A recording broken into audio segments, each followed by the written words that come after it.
And new at 9, as Black History Month continues, we remember a local man that made history in Rochester and abroad.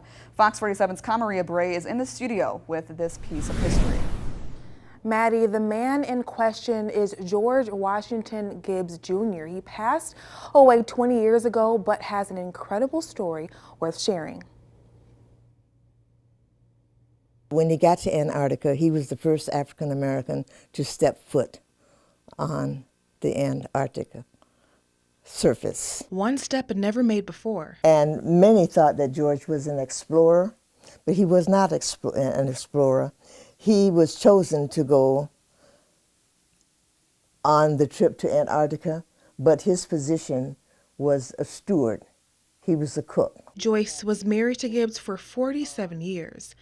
The couple met after Gibbs's trip to Antarctica. Years later, they came to Rochester in the 1960s after Gibbs got a job at IBM. Joyce says they were one of the first Black families in the city, and Gibbs began making his mark around town. Well, some of the things that he did in Rochester were all pertaining to race relations.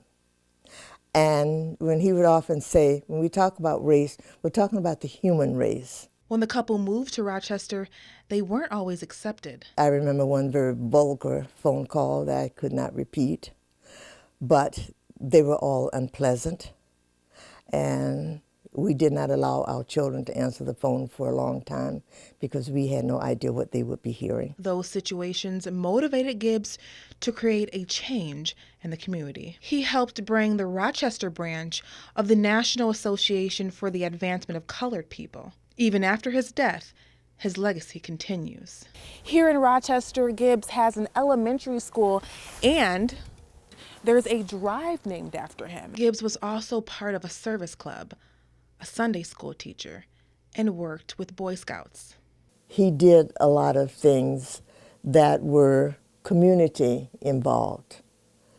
And I have a very strong belief that if you live in a place, and all of us live in some place, but I think it's your responsibility as a member of the community to participate and make your area a better place. Gibbs is survived by his wife, Joyce, his 2 children, and a grandchild. Joyce tells us that his daughter is currently working on a book on her father's life. Reporting live in the studio, I'm Maria Bray, Fox 47 News.